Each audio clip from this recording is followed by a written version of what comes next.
What's going on? What's going on? What's going on? But to see here and check out this Elvis, especially in the mod, Elvis in the mod. So I haven't watched the documentary before, so I'm gonna have to check this out. Feel free to drop me a comment. Hopefully you enjoy it. Um, Hopefully I learn some new things. You know what I'm saying? I'm all about educating myself. So other than that, fuck all the talking. Let's get it. Elvis Presley may be the most infamous and imitated performer of all time, but until now, no one has told the inside story. Here's a guy go out in front of 30,000 people and do a show to knock your brains out, but he didn't want to be around anybody. I know. He only trusted the immediate group. Why can't you see? That elite group serviced Elvis's every whim and pleasure. Now, 25 years after his death, they've chosen to break their silence and tell us their story, their way. It was like being in a whorehouse with a credit card. It was really unbelievable. It was, it never stopped. I was committed to take the bullet for Elvis. I was committed to take the stool, the knife, the club, whatever it was that was coming at him. I was going to get in front of it. And he had these gold-plated 22s, and he said, look, I love you, but if you don't shut up, you old son of a bitch, I'm going to blow your head off. You know, so many stories have circulated over the years about Elvis was a drug taker. Well, there is some truth into that. But if you don't have the real story, and if you weren't there to see it, there's no way you can know what was really going on.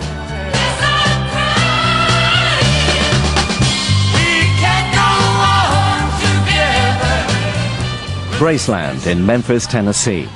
Not just a fortress for the king, but home to a unique gang of minders that formed a human shield between the most famous entertainer on earth and all those who wanted a piece of him. They would remain faithful courtiers to their king, like no entourage before or since. Everybody likes to have a big wing over them that you don't get cold and the rain doesn't fall on you. Everybody likes that. We had it.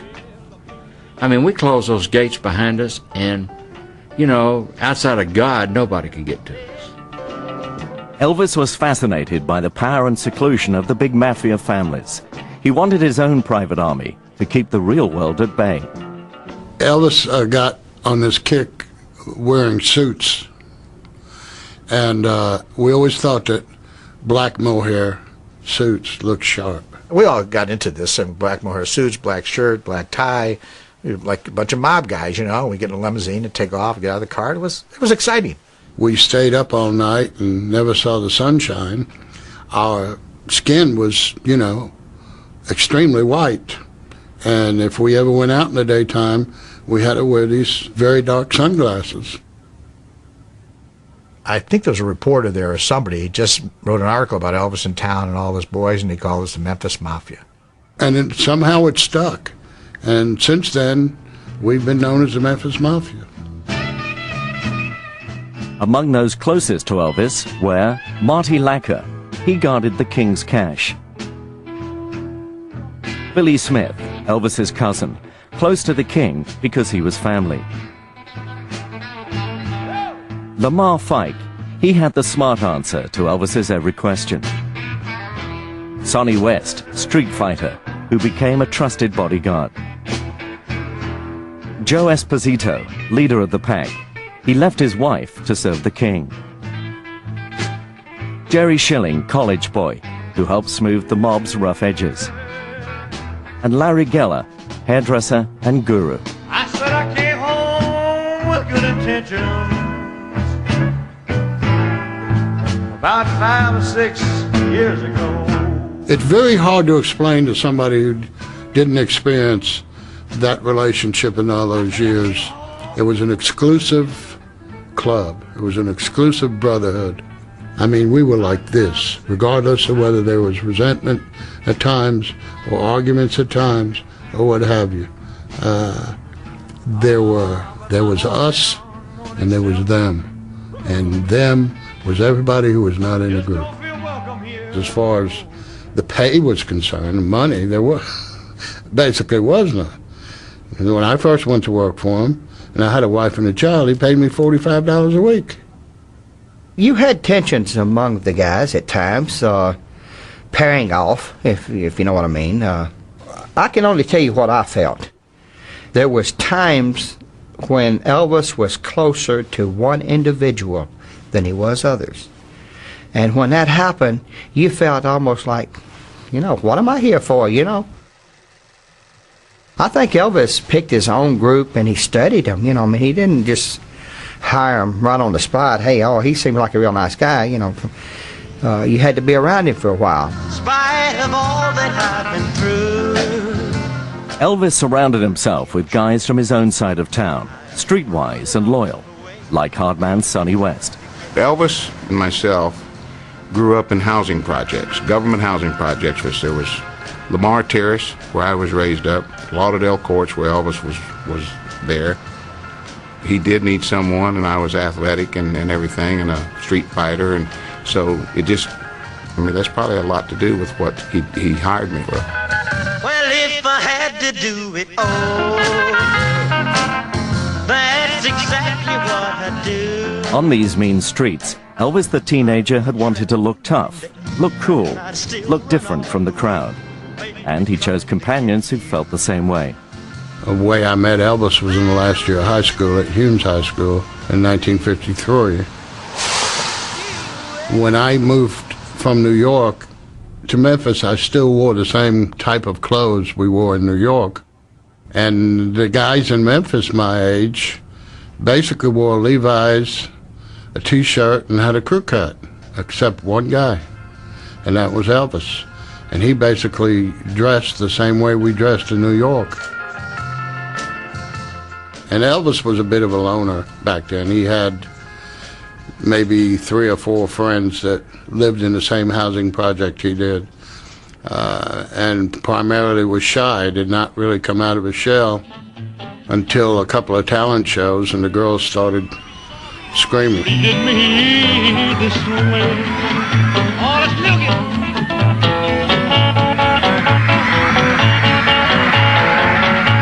He was lovable, he was dangerous, everything a young kid would admire, you know.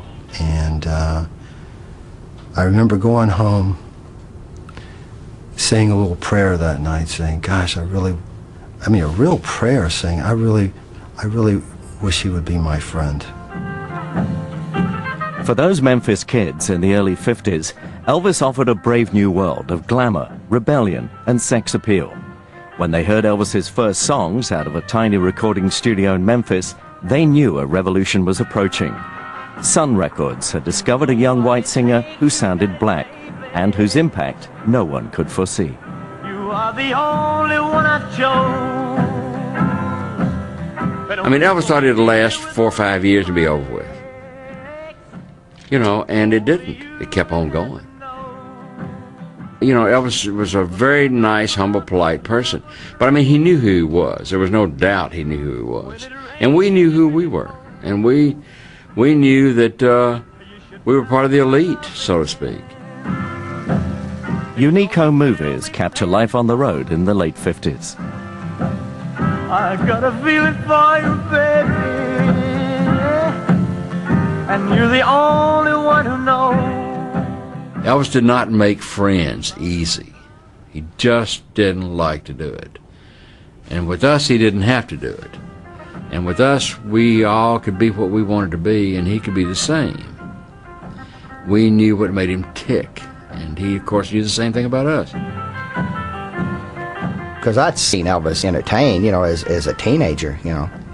And the movement was there even back then, but to see it, you know, full-blown, actually in the concert, it was overwhelming. It really was. Blue suede shoes, blue suede shoes, yeah. Blue suede shoes, baby. Blue suede shoes. Well, you can do anything but stay home for my blue suede shoes.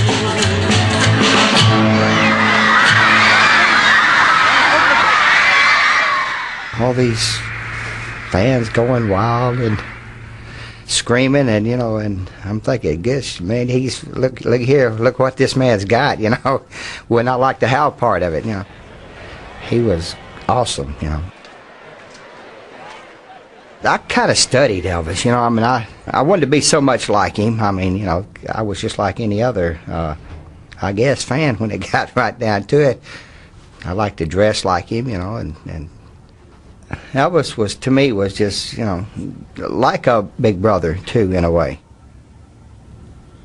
I don't think before or ever since, ever seen that much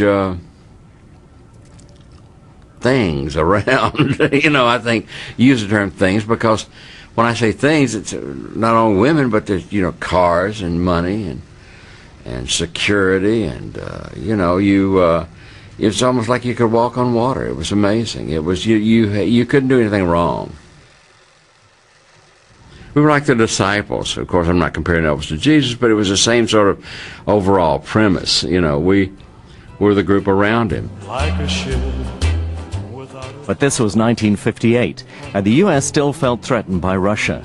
So even Elvis couldn't escape the draft. He was shipped away for military service to Germany. But Elvis enjoyed publicity and privileges no other conscript was allowed, even taking some of his own gang to keep him company far away from home. What now? What next? Where to? The Army didn't know what to do with Elvis, and they didn't want the problem. They really did not want the problem. They got it full force, and it just... In fact, the matter is, Eisenhower had put a secret blanket over Elvis to not let anybody know where he was or what he was doing. This came from the president. I met him only about the last 7 months of his duty in the Army, and so he was over there for quite a while, so he had a lot of other good Army buddies, too, and he had a couple of friends from Memphis there. Lamar Fike was there, so they were always around. We always would, hang out and laugh and sing and stuff like that, and just do things to keep his life as normal as possible. And ours was so abnormal, we didn't know whether to, should have go blind. It was just really unbelievable,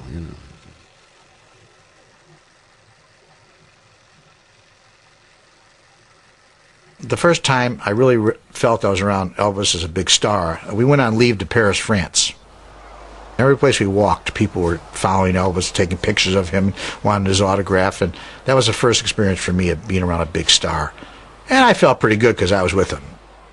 We were both single men, and being with him, he was a very good magnet. He attracted a lot of ladies. It was good for us.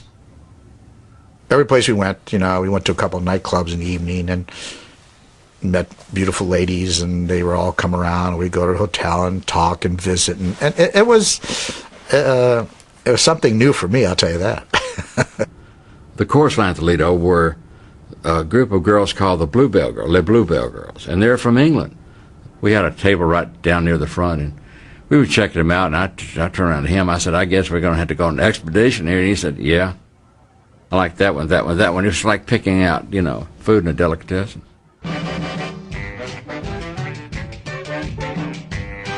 And so we started getting the numbers and names, and so afterwards I told him, I think we need to have a party over at the hotel. So one night we had all of them over there. The first night we had, it was, I want to say 25 or 30, I'm not sure what the number is, but just they were everywhere.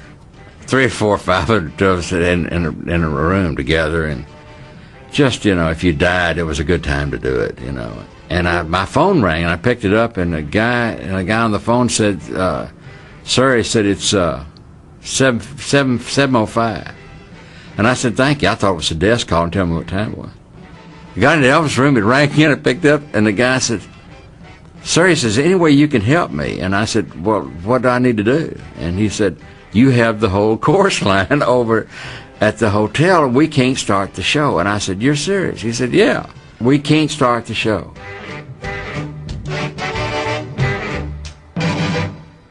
Fantastic. Some of my fondest memories are, the older you get, you look back on things like that and you go, good Lord, it could never happen again. If it happened again, I'd turn into nothing but hair, teeth, and eyes. But, you can't, Those are great times. They were great times.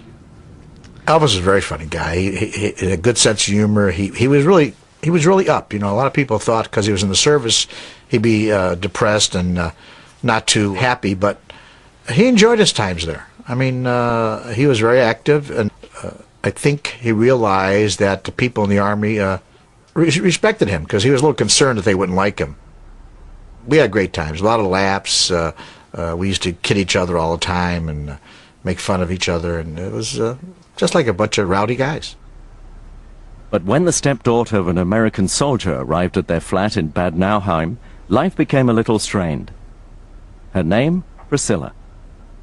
First time he met Priscilla, I happened to be at the house that evening when she was introduced to him. And when she walked in the door, I mean, very pretty young lady, but I didn't know how old she was at the time. And I figured she was about 16, but at the time she was 14, I find out later. It just scared me to the point where I couldn't even breathe. It was just, you know, she was just turned 14 and kind of uneasy, you know. I told him one night, I said, I think we're all going to die. And he said, what do you mean? I said, if they catch you with this girl, I said, it's over with. I said, we're just going to have to just, you know, maybe drink poison or something here. I said, they're going to, our life is over with. Well, they spent a lot of time in the bedroom, but I don't know what kind of physical relationships they had. According to what she says, nothing happened, but isn't that always the case? You know?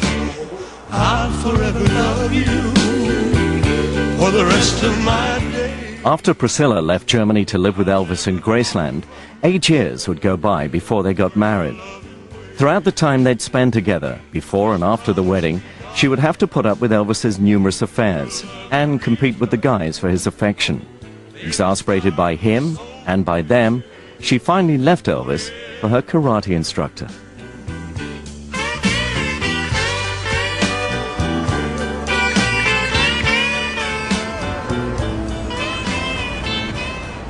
By the time he married her, it was getting old. It's not supposition. He didn't like being married. Right. She couldn't change him. He didn't want to be married, you know. Look, He didn't want to get married to her in the first place. It was not. He'd already been married to her for 5 years almost. You know, is the fact that she thought that she was going to change him, number one. Well, they all think that. Every woman's going to change their man. And she was going to get rid of most of us. Very few succeed.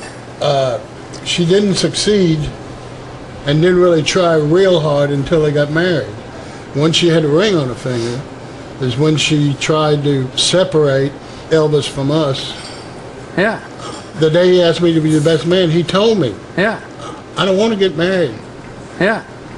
I mean, hell, he wore out before they got married. Because Elvis's lifespan with a woman was anywhere from 2 to 4 years. I need to interject. It wasn't because he didn't love her.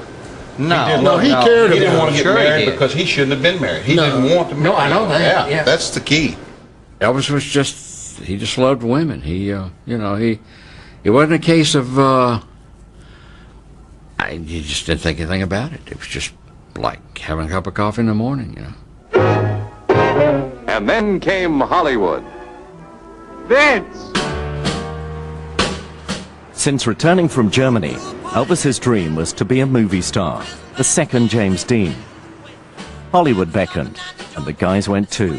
You should have heard this knocked out jailbird sing that rock. Everybody In Hollywood, there were plenty of girls around, and on the sets we had a lot of girls on the sets that we worked. Elvis liked them because they inspired him doing his numbers in the movie. How dare you think such cheap tactics would work with me? The first of his 29 films was tailored to his rebellious romantic image. I need tactics, honey. It's just the beast in me. Elvis had a tremendous draw to him emotionally and physically, where you looked at him and you thought, that is probably about the best looking man I've ever seen, you know. And he just had a charisma about him. He had a way of pulling you in. People call it Southern charm. He had it in spades. There really wasn't much that Elvis couldn't get if he really went after it. Elvis was constantly looking for something new to do, and you never knew what this man was going to come up with, you know. I couldn't wait to start another day, you know. I mean, I couldn't wait. It was exciting. We were with the greatest entertainer in the world, you know, and being thrown into Hollywood too, and around other actors and artists, you know, music artists. Ooh, gosh, it was such a fantastic feeling, you know. I was walking on cloud 9 for a long time. And I'm with Elvis, the biggest star in the world. And that was pretty awesome. I mean, this kid from Chicago, from nowhere, off the streets, is here atop of the world. It was great. And I told Elvis that too one night. I says, I can't believe I'm here. I thought it was all a big dream. You know, we were making movies, 3 movies a year there. And it was fun. It's dramatic excitement. It's moments of drama. His later blockbusters, like Fun in Acapulco, revealed him as the glamorous hunk no woman could resist. And that was the truth. The thing with Elvis is he had his own thing going with his co-stars, you know. And then there were some that we had affairs with. But the affair that really hit the headlines was Elvis's on-set romance with Anne Margaret during Viva Las Vegas. Her and Elvis just clicked.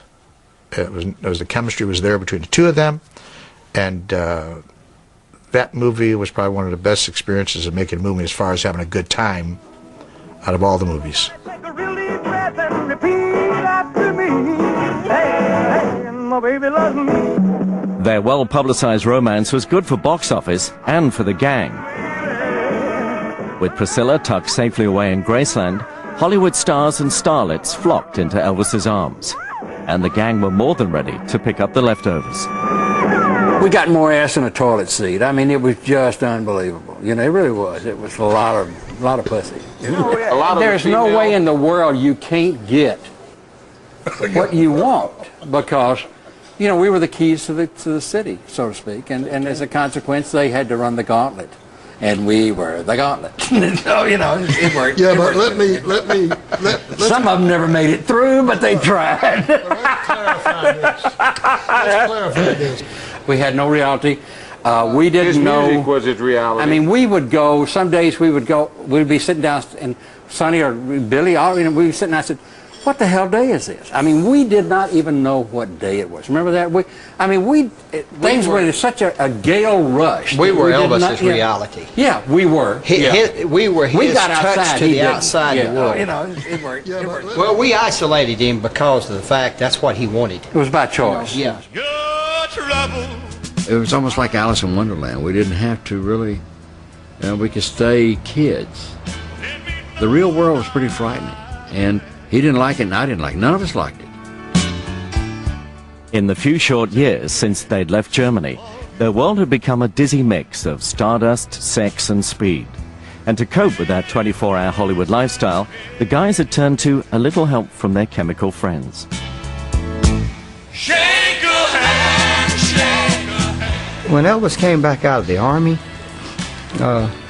he was over there. He was introduced to Benzedrine, and the same way with sleeping pills. And when he came back, you know, he was taking these things, and first thing you know, God, he was, hey man, we're going all night now. Maybe you need a little help here. So we take a little speed to stay up the next day, and a lot of times we couldn't go to sleep because we were high, and we had to take a sleep pill to go to sleep. And we lived that way for a long time. We really lived hard. So he said, I want to show you something. I said, okay. So out of his pocket came a little blue velvet case, a jewelry box, as a watch would come in or something like that. He said, open it up. Well, I opened it up, and it was just chock full of pills of every color you can think of. And I said, good God, what is this? And he said, here, let me give you a few, and this will help you stay awake. And so I kept taking them. I took them for 15 years. You know, it was a magic potion, so to speak. It really was. It kept us going. You know, it. When you took them, everything got real bright. And the fact of the matter is, the doctors call them mood elevators, and it'd strictly take it to the top. It really would. They were good. When I went to work for him in '64, he had been back from the Army 4 years, and he did 2 or 3, good movies when he came back. But the movies were getting weaker and weaker, and the soundtracks were getting, in some cases, more ridiculous and more ridiculous. Hay colomitos inolvidables, inolvidables como las tardes, y con el lupio de la loma, en esa silla I saw a little of the fun and excitement dwindling. Part of this is because of creative disappointment and challenges in Elvis's life, so that all filters down to us. He was getting very frustrated, but he knew he had a contract. Elvis is a type person, he knew he was committed to these movies and he had to do them.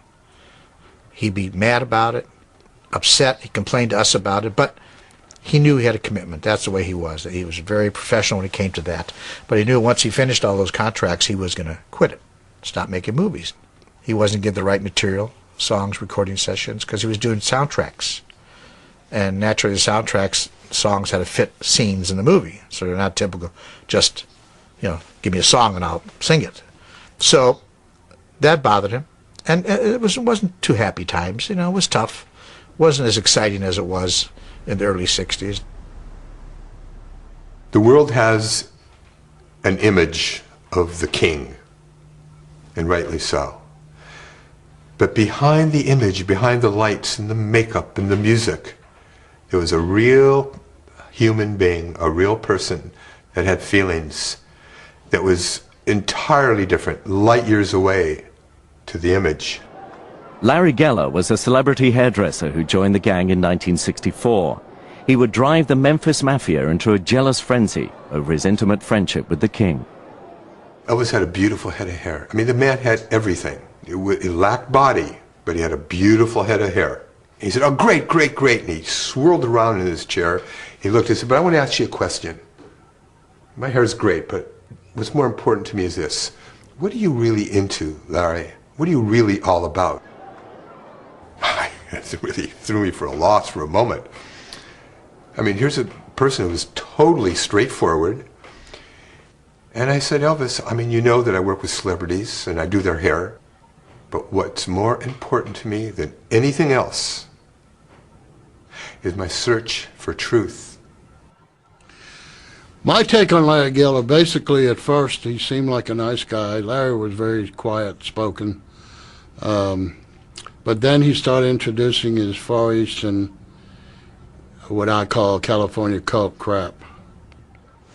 I told him about my earlier life and how I began my search. I told him about the books I read, about my interests in all the various great world religions, my interest in yoga, my interest in health foods. It was not something I was interested in.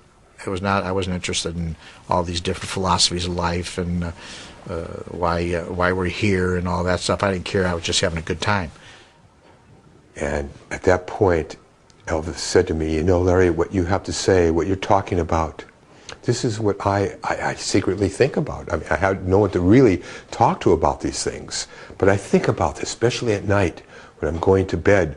There's got to be a reason, a purpose why I was plucked out of all the millions and millions of lives to be Elvis." After Larry Geller joined the group for a while, it wasn't as much fun anymore. So it was bugging a lot of us. Yeah, a lot of us, we talk about it many times. Man, I wish he'd stop reading these books. What happened to the good times and the parties we used to have. It sort of split the group up a little bit. I see my light come shining from the west down to the east. Any day now, I shall be relieved. Elvis and I used to come to this park.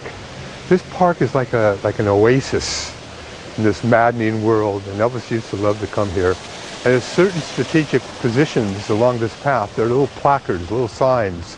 One of them says, "Everything else can wait, but our search for God cannot wait." Elvis loved that.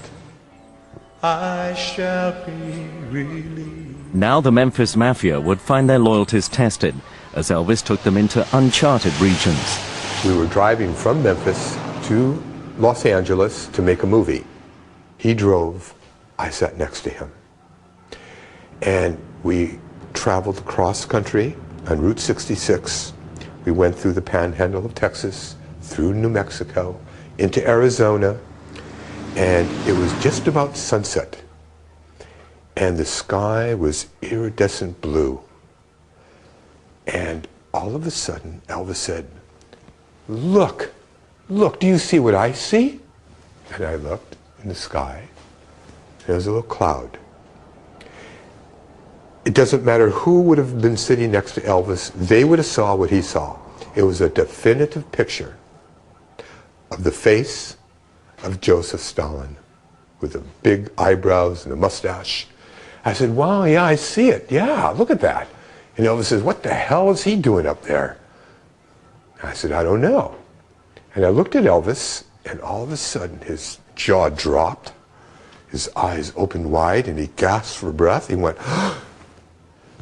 and he turned around, and tears are streaming down his face. And he said, "Man, I saw that face of Stalin, and Stalin was like the Antichrist." And all of a sudden, I saw a lightning bolt come from that cloud that pierced my heart and every cell of my body. He said, "Larry, I just had the experience of my life. I just saw the truth. God just touched me. How can I go back and make these damn fluffy, teeny bopper movies that have no substance? They don't mean anything. What are they doing for this world? How are they helping people? How can I be a part of something like that now? No, man, no. I'm done. Man, I should just join a monastery. I want you to find me a monastery. I should become a monk." And Elvis looked at me, he said, look at me. Can you imagine if the fans saw me like this?" I said, "Hey, Elvis, if they saw you like this and they know what you went through, they'd love you only more."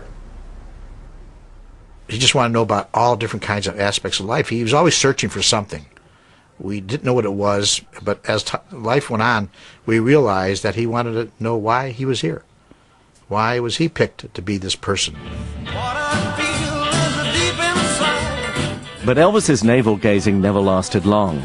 By the late 60s, he was craving the excitement of live shows to relieve the numbing boredom of his Hollywood routine. Las Vegas offered him and the guys a 24-hour-a-day party, an endless line of credit and showgirls on tap. To the guys, this was more like Nirvana than anything Larry Geller could offer.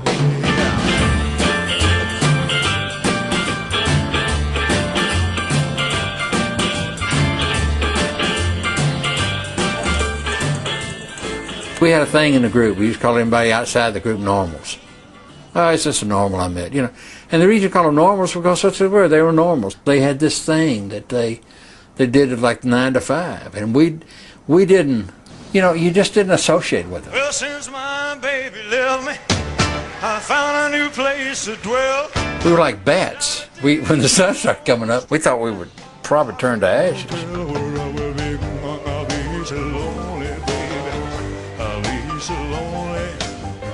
We lived in an insulated world within our own group.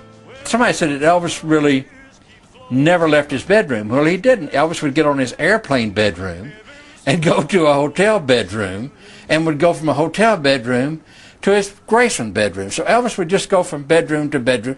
It was almost like Howard Hughes. With a break on the stage in between. It's like how Elvis had a fascination with Howard Hughes, and he lived the same way in a lot of Reclusive. ways. Elvis didn't. Power. He had the same thing as a Capricorn, so he had this thing, and so consequently, it reflected on us. I mean, we did not get out and fool with people. I didn't want to, and you're protected. It was a very insulated world. Nobody could get to you, and you know, it was comforting. It was like a big womb. The impact of Las Vegas on Elvis was simple. It was horribly demanding of him. Can you imagine 30 days? I know it. Nobody 2 shows a night. Does that anymore. 60 shows. It was, if anything, put him in the grave early. It was that. Yeah. This town beat him to death. You know. Can't you hear me when I call? I say you ain't the big no.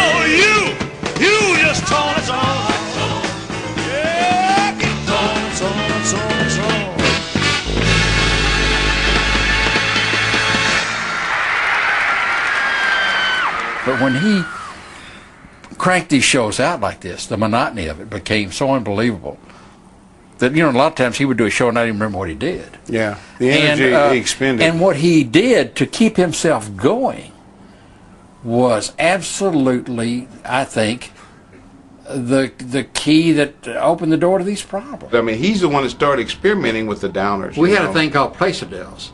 Yeah. And I remember one night I took 7 or 8 He loved of them. those. They were Elvis loved 750 Place-A-Dels. The We ring got so that bombs. we would punch a hole in them.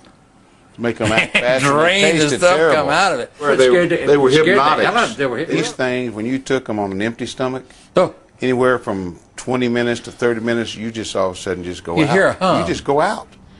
You know, you really had to have something to keep you going. I don't think at the rate of speed we went, warp speed, that we could have literally survived being normal. Mr. Presley, what do you think you've outlasted every other entertainer from the 50s and, for that matter, the 60s as well? I take vitamin E.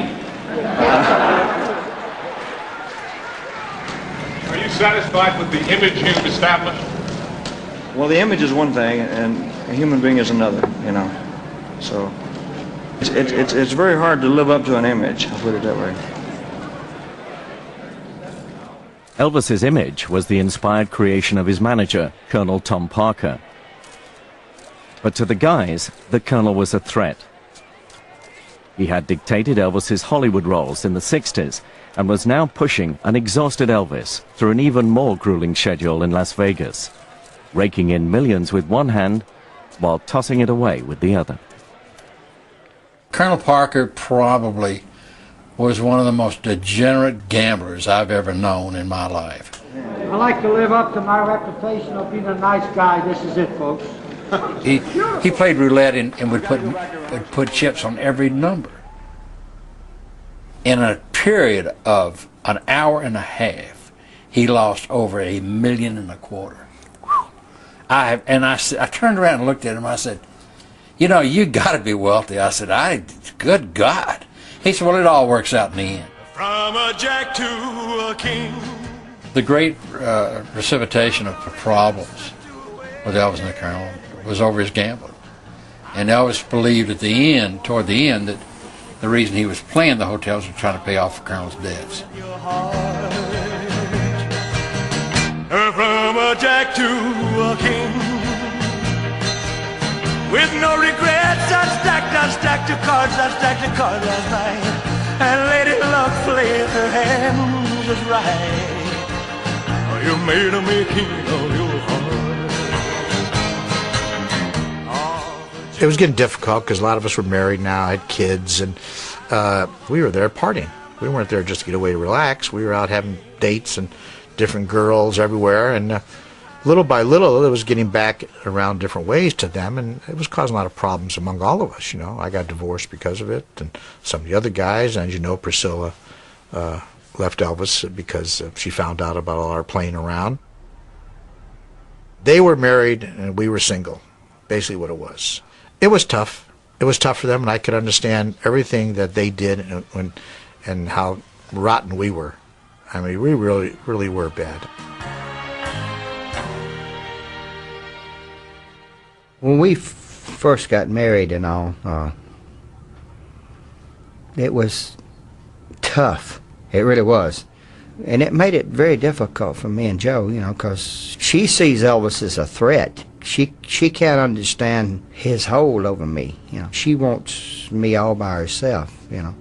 And I'm torn between two worlds. And sometimes it was hell, it really was. I mean, the internal pressure that he could, you know, conjure up on everybody was just absolutely horrendous. I mean, it would drive you to drink and distraction because, I mean, he could ratchet up the pressure better than any mortal alive. Yeah, he had changed a lot. His mood swings were more frequent. Elvis Presley was always an upbeat person. He really was. And I guess that's one of the things more that made you like to be a part of that, because he was. I'm gonna hold my baby as tight as I can. Tonight she'll know I'm a mighty, mighty man. And then to see him have these mood swings, you know, more frequent, and it was scary, you know, it really was. And I didn't like it. To be honest with you, I just didn't like it at all. His temper was like a black cloud when it came in full blown, buddy. It was a Category 5 tornado, okay?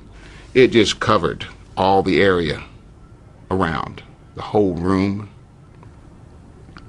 And he'd say things that you've never heard before in your life. He would string expletives together and make words that you've never heard of. And he'd be mad, but he'd stay mad for maybe 30 minutes, and then it'd be over. He fired us en masse 10 times. Every one of you guys, get the fuck out of here. Go on home. I said, look, I quit. I'm out of here. He said, you can't quit, you're fired. I said, whatever, Elvis. I said, I'm out of here. So I start to go, leave the room. He gets around in front of me, confronts me. All of a sudden, he hit me. Went to his karate stance. My head just kind of turned like this here, and I turned around and I looked at him. He's the only man that ever hit me I didn't hit back. And I looked at him and I said, I never thought you could do that, Elvis. Tears started coming down my eyes. I turned and walked away. If I had hit him, I would have hurt him bad.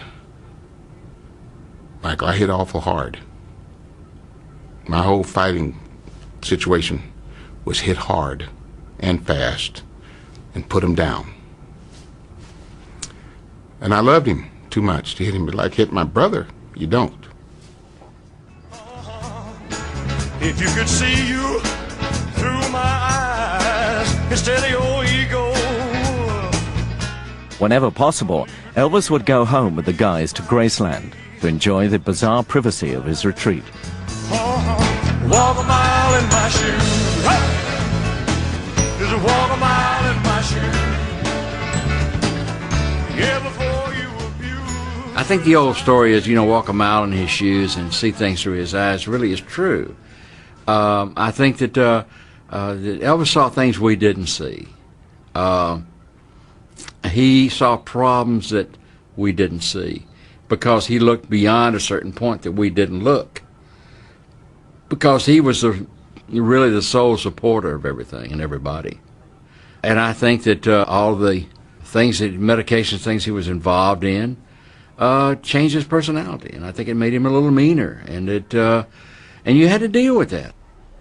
The difficulty was that Elvis really sometimes became his own worst enemy. He didn't take care of his health like he should have.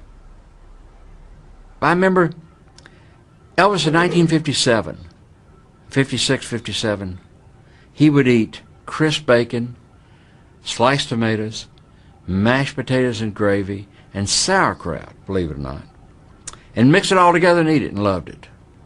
The last years of Elvis's life, he went back to eating mashed potatoes, sauerkraut, sliced bacon. And I said, you know what you're doing here? What do you mean? I said, you're back, it's the way you used to eat in 57. He said, I never thought about that. That was another sign to me. Just signs would pop up, and I would see his health decline. Well, it's Christmas time, pretty baby, told him, and the snow is falling on the ground.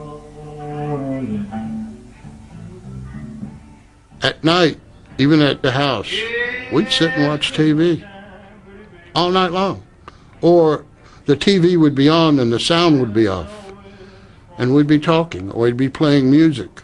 That was our idea of having a good time. But the rumors were we were up there having homosexual orgies. It's funny to me today because, see, on Friday night and Saturday night, Elvis used to let all the girls in that hung around the gates. And one Saturday night, just for the hell of it, I was bored. So I went around the house and I counted all the women that were in the house with us 7 guys. And this is not an exaggeration. There was 152 women there. So much for being gay. You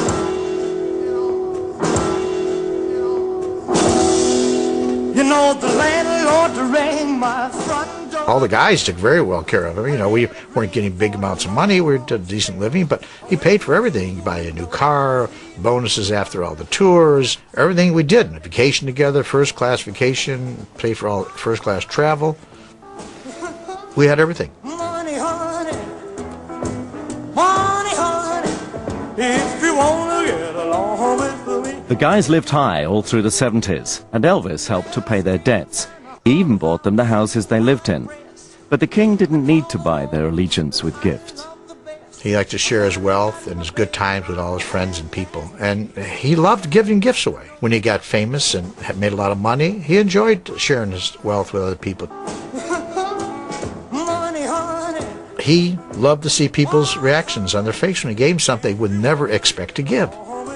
Never expect to get a diamond ring, a big diamond ring, or a brand new car. Total strangers. And he would see the look in their eyes, they couldn't believe what was happening to them. That thrilled the hell out of him. It really made him feel good. The two hardest things in Elvis's life to say was, "I'm sorry" and "thank you." He just didn't do it well. And he would do this by doing that, by giving you a car or giving you money or this. That was his way of saying, hey, thank you a lot, I love you, and the whole thing. It just, I mean, he just could not, he had trouble with those words. We did what we wanted to do, and that's the way we lived the life. When Elvis was happy, we were happy. Elvis was miserable, we were miserable. It was really funny. It was really strange that way. And when I think back at it, it was pretty weird.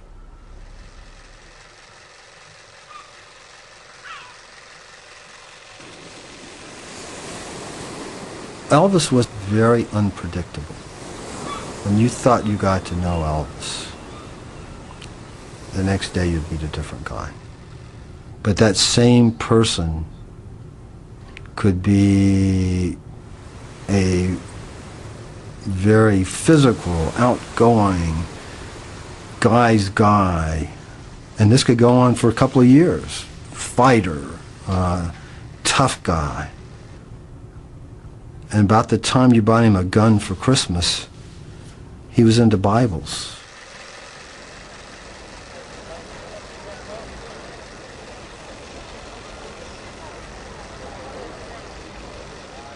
He always had a fondness for guns.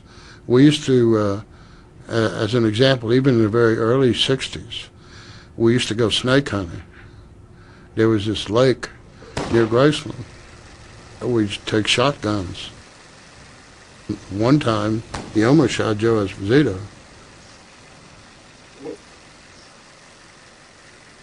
He always had that fondness, but it got even more when he started putting it in terms of protection. We used to joke because he used to have a gun here, and a gun here, and a gun here, and a gun in his boot, and a gun in his back, and he'd just go out to go to the movies. You know, the paranoia is like, you know, it's unexplainable at times, and he really, you know, he just got terribly insecure. I mean, Elvis had a lifestyle that, I mean, when you have, it's kind of like a rat running around in that wheel, and once you get on that wheel, you can't get off. And his lifestyle was so that he had to work. He had to do this. Yeah. And as a consequence, felt like he had to do it. Well, I know that, but also, listen, Billy, you cannot have what he had and paid who he paid. I can tell you, in 23 years, I never missed a paycheck. No, nobody. And yet, nobody did. And I'm telling you that at times, I know that he didn't have the money and borrowed to pay us. He borrowed against the challenge. I sat down with Colonel one day, I said, you know what? I said, every damn thing that you're shooting your mouth off. He got really mad at me. In fact, he called Elvis to fire me once again. And I said, you got to get him out of the country. I said, we've worn this country out. You have got to get him around the world. I don't care about security. I don't care about anything. You got to get him out. I got to tell you this, Lamar, and this is in defense of the Colonel. It's a fact. Fuck the Colonel Parker was concerned about the drugs and the guns in the other countries. He said concerned about he cannot get away with carrying those guns. He cannot get away with those concerned pills. about himself, too. He can't do it. I'll break it, burn it, drag it all around. In 1975, what I had been seeing a little bit of the previous year or so was getting worse, and I was very concerned about his health. And it wasn't like it had been before when he was taking the uppers and the sleeping pills. When he started experimenting with the, the down stuff, that's when we started getting concerned, all of us, not just me. The down stuff is like Demerol and things like that, pain medication that brings you and lets you down and you kind of just float, Dilaudid is like a synthetic and is 5 times more powerful than pure morphine. He was taking those, he was taking liquid Demerol, he was just things that these doctors would give him, and it just burned us up. It was tough. It got to a point where a lot of guys didn't want to talk about it. We were just so upset about it. So try to block it out of our mind and hope it wouldn't happen. He'd always sort of say, "Hey, I know what I'm doing in my life. I'll be fine. I'm preoccupied with other things right now, and that's all we could do." And the only enjoyment he got probably in the last couple of years of his life when he was on stage.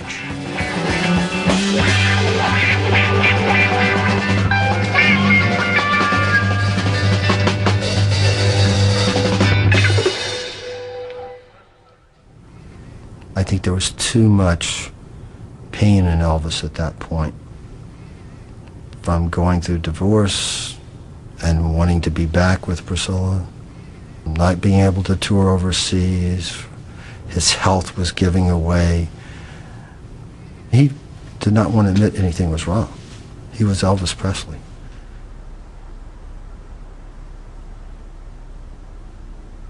Here's a guy that helped everybody else. If you were sick, not just with money though, he helped you talk things through, whatever else.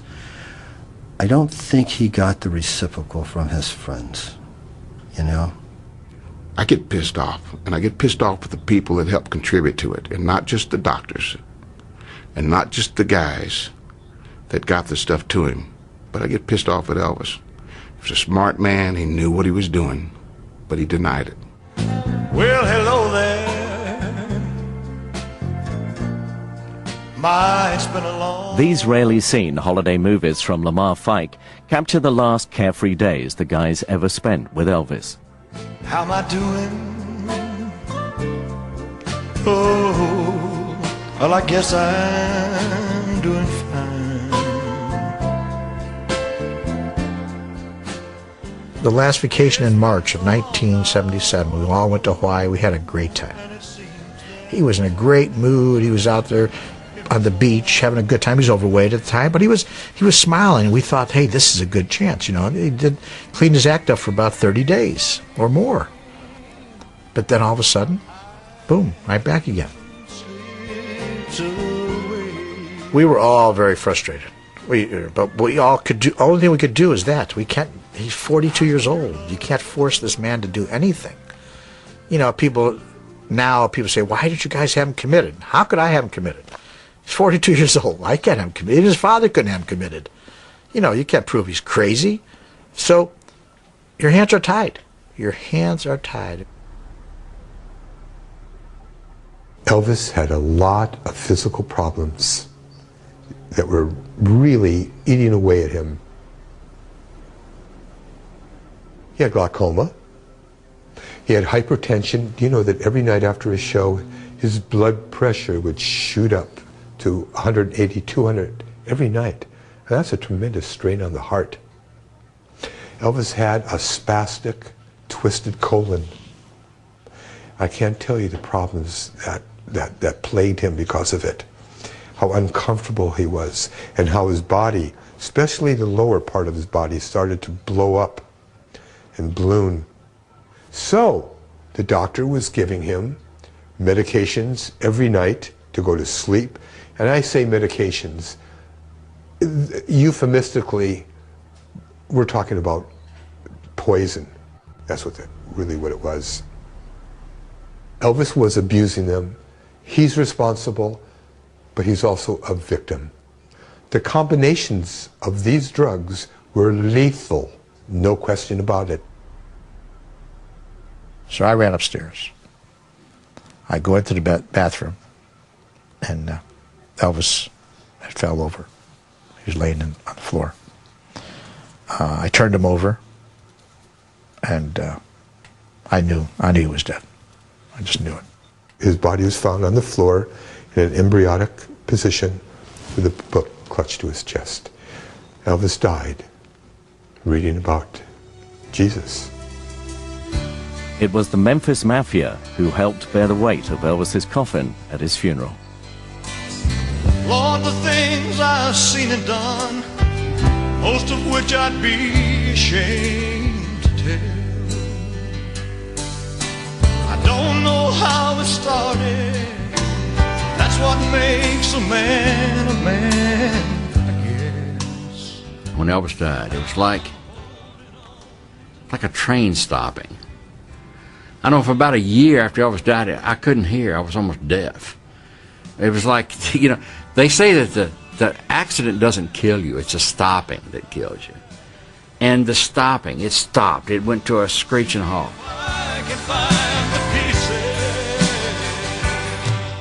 You know, my best friend is dead. No matter what you want to say, that's the biggest loss to me I've ever had. There's not a day that goes by that I don't think of Elvis. Thanks to Elvis, I survived Elvis Presley. There's times when it'll hit me and sometimes it's happy, sometimes it's sad. Things I've seen that, oh God, that was funny, he would have loved this, and laugh about it. But it's always there, every day, He's been there for the last 25 years, and ever how long I live, he'll continue to be there. I wouldn't trade those years or the relationship that I had, not just with Elvis, but with all the guys, for anything in the world. We were part of history, entertainment history, and actually cultural history, because of how he affected the culture of the world and changed it. A lot of times I think back, I said, he was 42, he died very young. But very few people will ever live it in their whole lives, what he did in those years. I mean, we lived a wild and fast life in those matter of years that he was on Earth. I wish he would have changed and did it our way, but he did it his way. And I'll be loyal to him till I die. All the pieces of my life, they're everywhere.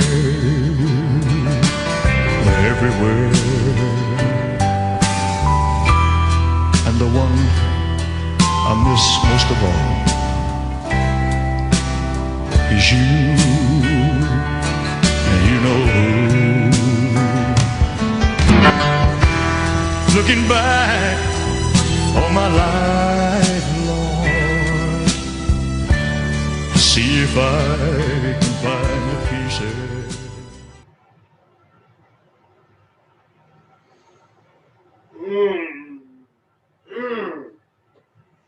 Man. Check this out.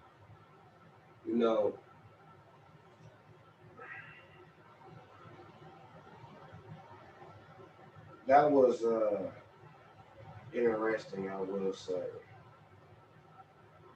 But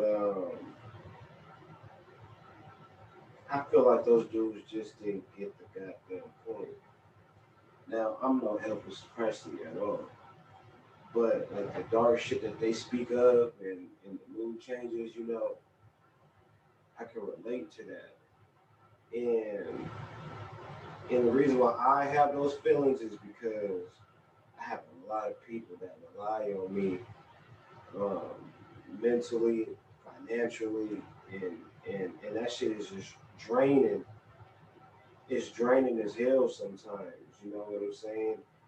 And when you're sitting here doing all this shit for other people, and then when it's time for you to get something in return, it doesn't have to be financially, it can just be mentally. That same rock that you are for others, you don't have that same foundation for yourself.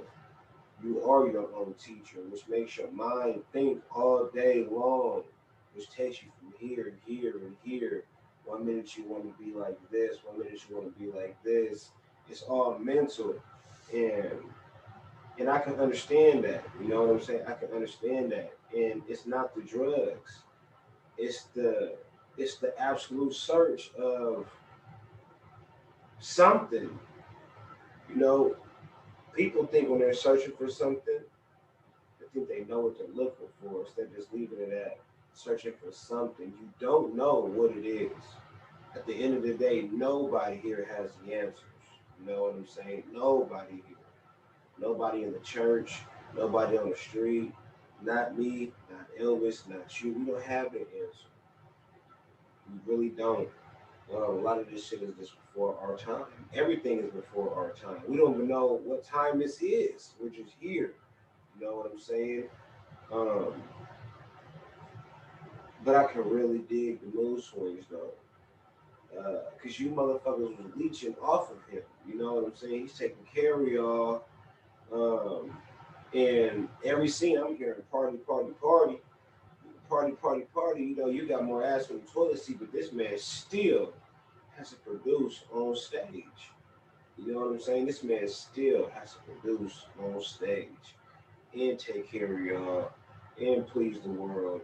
That's a lot of shit to deal with. That's a lot of shit to deal with. So you had to have something. You didn't have to, but you had to. You know, was it the answer? Who knows? And you could say it wasn't because he's not here no more. Anything can happen. I'm not guaranteed to be here an hour from now. I'm not guaranteed to be here 10 minutes from now. You know, I can fuck around and die right before I hit this end button on this video. We don't know what's ahead. We don't know how things are going to play out. But I do know that, you know, I could believe that those dudes really had real emotions for Elvis, you know, really loved him. I can see that. I can really see that. But I don't know what they did for Elvis though. I don't know what they did for him. You know what I'm saying? But that's just me. Got a bunch of people, and I don't agree with this documentary. Anyways, it was like a lot of stuff that I feel like y'all should have took to the grave. Um, like the 150 women and all that other shit. Like maybe you should have not said that. Just for bro code reasons. You know what I'm saying? Number one, this man still has a daughter no matter how grown she is.